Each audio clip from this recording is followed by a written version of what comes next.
Yo les potes, aujourd'hui on va faire un tuto d'utilisation de la plateforme Krill. On va parler du swap. Donc c'est une option qui vous permet de pouvoir swapper vos jetons. Donc vous pouvez passer d'une crypto-monnaie à une autre crypto-monnaie. Ça peut être aussi bien des stablecoins que des altcoins. Donc ça va dépendre de ce qui vous est proposé sur vos bourses d'échange. Donc qu'est-ce que je veux dire par bourse d'échange? Eh bien tout simplement, vous pouvez avoir différents types de comptes. Vous pouvez avoir un compte Kraken, un compte Binance, un compte, je sais pas, KuCoin, FTX, parce qu'ils ne possèdent pas forcément le même choix de crypto-monnaie. Moi par exemple, j'ai un Binance, j'ai un FTX parce qu'il y a moins de frais là-bas, et j'ai un KuCoin parce qu'il y a des petites altcoins que vous trouvez sur KuCoin, dont le jeton Krill, que vous ne trouverez nulle part ailleurs. Donc j'ai ces trois comptes-là. Et ce que je fais, c'est que je lie ces trois comptes-là à mon Krill pour pouvoir interagir avec tous les comptes en même temps sur l'interface centralisée de Krill. Donc là, pour l'exemple, je n'ai qu'un KuCoin de lier. Ce que je vais faire pour ce tuto, c'est que je vais lier mon Binance. Je vais pas lier le FTX parce que j'ai pas envie que vous voyez les milliards de dollars que j'ai sur la plateforme. Mais l'intention y est, c'est ce que je vais faire après avoir tourné ce tuto. C'est que j'ai pas envie que vous voyez non plus tout mon argent et j'ai pas envie que mon monteur s'amuse à flouter à tous les moments les fonds. Donc voilà, vous avez compris l'idée. Donc comment ça se passe pour pouvoir profiter du swap? Eh bien d'abord, il faut un compte Krill. Donc email, mot de passe, 2FA. Il faut ajouter des jetons Krill sur son compte Krill, donc ça on va voir ça ensemble, et il faut lier ses bourses d'échange à son compte Krill. Donc ça, c'est très simple, c'est la prochaine étape qu'on va voir ensemble. Quel est l'intérêt de faire tout ça? Eh bien, une fois qu'on a tout centralisé, on peut profiter des différents outils de Krill. Donc, outils qu'on a vu ensemble, le Trading Terminal qui vous permet de pouvoir faciliter vos trades et de faire des trades plus complexes que ce que permettent les interfaces par défaut de Binance, de FTX, etc. Voilà. Vous avez aussi donc les différentes stratégies de la communauté. Pardon, c'est dans Marketplace, c'est pas dans stratégie, voilà. Donc ça, c'est des stratégies qui sont mises à disposition par la communauté si jamais vous voulez vous essayer à ces stratégies de trading. Et dans le cas du swap, ce qui peut être intéressant, c'est qu'une fois que vous avez lié, imaginons, votre Binance, votre FTX, votre KuCoin, vous considérez que le marché est assez euphorique, vous voulez sortir, vous voulez sécuriser en USDT, parce que quel est l'intérêt de sécuriser en USDT, vous allez me dire?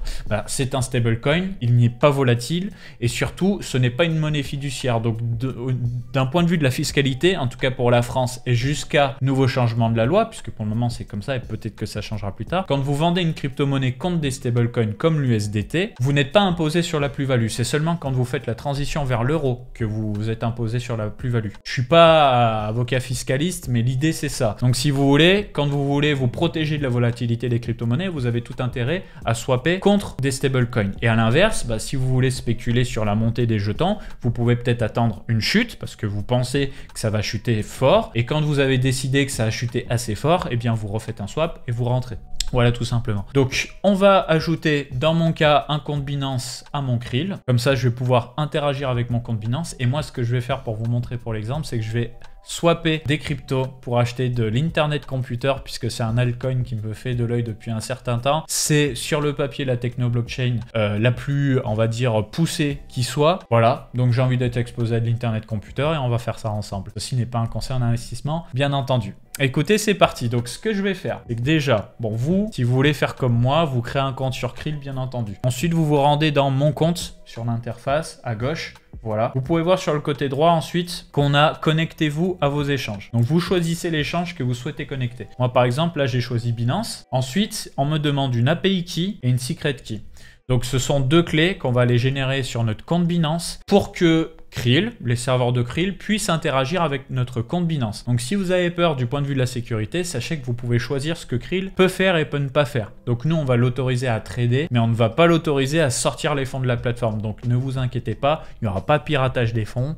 Jusqu'à preuve du contraire, il n'y a jamais eu de problème avec Krill, je tiens à vous rassurer là-dessus. On est sur la chaîne de Krill, certes, mais ça peut quand même être intéressant d'en parler. Voilà. Donc rendez-vous sur votre compte Binance ou une autre plateforme, c'est toujours la même logique si vous voulez. Dans les paramètres de votre compte, généralement, vous avez un endroit pour gérer les clés API. Donc ici, chez Binance, ça s'appelle API Management. C'est quand vous cliquez sur le petit bonhomme en haut à droite. Voilà. Vous cliquez dessus. Ensuite, vous allez gérer vos clés API. Donc nous, on va en créer une. Moi, pour le coup, je vais l'appeler Tuto Capet Krill. Voilà. Vous créez la clé. À partir de là, donc il va vous demander deux trucs. Excusez-moi, avec la chaise, on voit pas Très bien. Il va vous demander un email code, donc un code qu'on envoie par email. Il faut bien cliquer sur Get Code pour qu'il vous push le code par mail pour que vous le puissiez le rentrer ici. Et le code de FA, donc ça, généralement, si vous avez fait les choses correctement, vous avez protégé votre compte Binance avec une sécurité en 2 étapes comme Google Authenticator. Eh bien, vous mettez ces 2 trucs. Je vais le faire de mon côté. Et une fois que c'est fait, on passe à l'étape suivante qui va être de configurer notre clé API. Voilà, donc maintenant, j'ai mon API key et j'ai ma secret key après que j'ai validé les 2 codes qu'on m'a demandé. Alors, faites très attention, ces clés, elles sont uniques, elles sont liées à votre compte. Ne les donnez à personne, ne les montrez à personne. Faites pas de capture d'écran, ne faites pas de partage d'écran avec vos potes en mode ouais, regarde ma clé et tout, parce que après votre pote il va pouvoir faire de la merde avec votre compte et dire ouais bah c'est pas moi et vous pourrez pas forcément le prouver. Donc faites vraiment attention à ça. Ces clés là, personne ne doit les voir à part vous. Ok, donc nous on va prendre l'API key, on va la déposer sur l'interface Krill. Excusez-moi. Hop, voilà. Pareil, secret key. Hop. Et il faut bien activer cette option. Donc là, vous faites Edit Restriction. Vous activez bien l'autorisation de pouvoir trader. Parce que sinon, bah, Krill va tout simplement pas pouvoir être capable d'utiliser votre compte. Donc ça, c'est important. Vous voyez, Enable Withdraw n'est pas activé. Donc dans tous les cas, Krill ne pourra pas sortir l'argent de la plateforme. C'est ce que je vous disais tout à l'heure.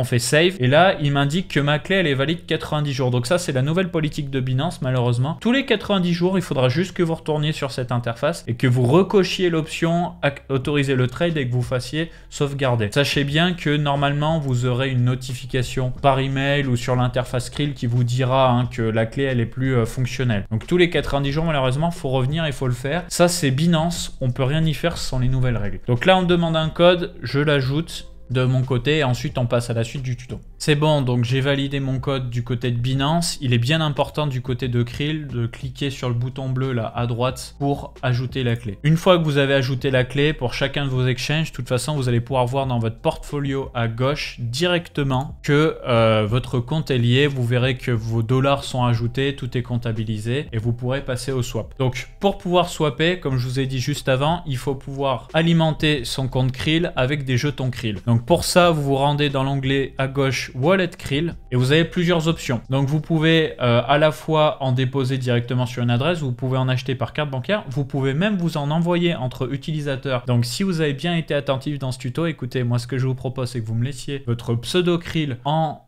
commentaire et certains d'entre vous vont gagner quelques Krill, comme ça vous pourrez tester le produit. Voilà, donc c'est moi qui régale, vous êtes prévenus. Donnez votre pseudo Krill en commentaire. Voilà, donc ce que je vais faire moi pour l'exemple, dépôt. Hop, je vais prendre cette adresse et ce que je vais faire, c'est que je vais envoyer sur cette adresse Ethereum du coup des Krill. J'ai des Krill sur mon compte KuCoin. On a fait un tuto sur cette chaîne. Je vous explique comment acheter du Krill. Je vous le laisse en description aussi. Bref, je vais transvaser mes Krill de mon trading account à mon main account. Voilà, on met tout. Voilà, donc c'est pas tout à fait instantané, il faut attendre un petit peu, des fois ça met quelques secondes, quelques minutes. Ok, bon bah c'est bon. Voilà, et maintenant je vais pouvoir sortir les fonds en cliquant sur le bouton Withdraw. Donc je mets l'adresse qui m'a été donnée par Krill. Alors faites bien attention, hein, l'adresse, ne faites surtout pas de faute. Si vous vous trompez d'un caractère, les fonds seront perdus. Donc vraiment vous loupez pas. Réseau ERC20, je vais tout envoyer. Voilà. Malheureusement, il faut au moins 250 Krill. Parce qu'ils disent minimum amende 200, mais si vous en envoyez 200 en enlevant les frais, ça fait pas 200. Donc il faut au minimum 250 Krill. Ça fait un peu plus de 70 $. Franchement, ils abusent en ce moment. Ça n'a pas toujours été comme ça. C'est pour ça que je vous propose de gagner quelques Krill. Voilà, et puis c'est bon, on peut confirmer. Confirmer. Voilà, bon bah moi je vais mettre mes informations et je vais envoyer la transaction. On va considérer que c'est fait. Une fois que c'est fait, vous avez bien vos Krill sur votre compte, et bien à ce moment-là, vous allez pouvoir swapper, tout simplement. Donc on se rend dans Portfolio, de nouveau, on va attendre que ça charge. Là, vous trouvez justement toutes les plateformes que vous avez liées à votre compte Krill, et à ce moment-là, vous cliquez sur le swapping. Alors pour le swapping, c'est très simple. Vous choisissez d'abord le jeton que vous souhaitez échanger. Moi, par exemple, je vais échanger quelques Raydium contre de l'USDT, donc je clique sur le Ray, bouton swap. Ensuite, qu'est-ce que je veux? Bah, de l'USDT, donc ça c'est bon, il me propose toutes les paires disponibles de toute façon. Je choisis le type d'ordre, donc limite ou marché. Marché, ça vend au marché, vous payerez un petit peu plus de frais, mais la transaction devrait être instantanée. Limite, la transaction devrait être un peu plus longue parce qu'il faut trouver quelqu'un qui prend votre transaction, mais vous payez moins de frais. Honnêtement, si vous n'êtes pas à la seconde, laissez limite, généralement l'ordre y passe. Hein. Voilà, je peux lancer. Donc ça c'est bon. Je swap un petit peu de Ray et ce que je vais faire c'est que je vais aussi swapper un petit peu de... je vais swapper un petit peu de GRT aussi pour l'exemple. Voilà, donc même chose, hein, USDT. Cette fois pour le délire, tiens je vais mettre marché. Je veux pas tout swapper par contre. Je vais en swapper 500. Voilà, et je lance. Donc ce qui se passe... c'est que ça met toujours quelques secondes le temps que ça crée la stratégie, voilà. Ça crée une stratégie du côté de Krill. Le temps que cette stratégie soit exécutée, elle est disponible dans vos stratégies en exécution tout simplement. Donc j'imagine que si j'en ai pas du côté du GRT, bah si j'en ai du côté du GRT. Bon bah voilà, c'est bon, vous voyez. Elles ont disparu sous mes yeux. Ça veut dire que tout a été exécuté. Donc là, si je retourne dans Portfolio, je devrais voir un petit peu du USDT. Voilà, j'ai 580 $ d'USDT. Et ben écoutez, maintenant je vais le swapper, je vais acheter mon Internet Computer. Donc c'est ICP, on peut taper au clavier. Hop, pareil, j'ai pas envie de perdre de temps. Je mets marché, je veux la totale, 580 $ d'ICP sous vos yeux, messieurs, dames, et je swap. Voilà, et ça part. Donc on attend, ça se passe dans les stratégies. Ce qu'il y a de bien avec les stratégies, c'est que vous voyez tout. Donc l'intérêt encore une fois de cet outil, c'est que vous mettez en cours tous vos swaps, vous swappez tout ce que vous avez swappé. Imaginons vous voulez tout repasser en USDT, bah vous swappez tout à la mano. C'est quand même, je dirais, plus ergo que les interfaces des exchanges. Et vous avez le visu sur tout. Est-ce que mon ordre il est passé? Je vais faire F5. Est-ce que j'ai mon ICP là-dedans ou pas? Oui. C'est bon, j'ai mes 8 ICP, je suis content, donc c'est top. Bah écoutez, je vais vous laisser là-dessus. Ce que je vous propose, c'est que dans la description de cette vidéo, vous avez un lien qui redirige vers Krill qui vous permet de réduire vos frais. Krill d'ailleurs, c'est mon lien perso, comme ça permet de savoir que ça passe par moi. Dans les commentaires, n'hésitez pas encore une fois à me donner vos pseudo Krill pour que je vous envoie quelques Krill chacun. Je vais pas en envoyer à tout le monde, ce sera premier arrivé, premier servi. Et autre chose, vous avez aussi un lien comment acheter du Krill dans la description. Vous avez un lien comment envoyer des fonds d'un exchange à un autre exchange. Bref, tout pour apprendre à utiliser la plateforme Krill pour pouvoir eh bien tout simplement être à l'aise avec les crypto-monnaies, etc., etc. Vous avez la Bible dans la description. Tous les samedis, vous avez des liens de vulgarisation crypto disponibles sur cette chaîne YouTube. Moi, je vous dis du coup à samedi prochain. Ciao tout le monde.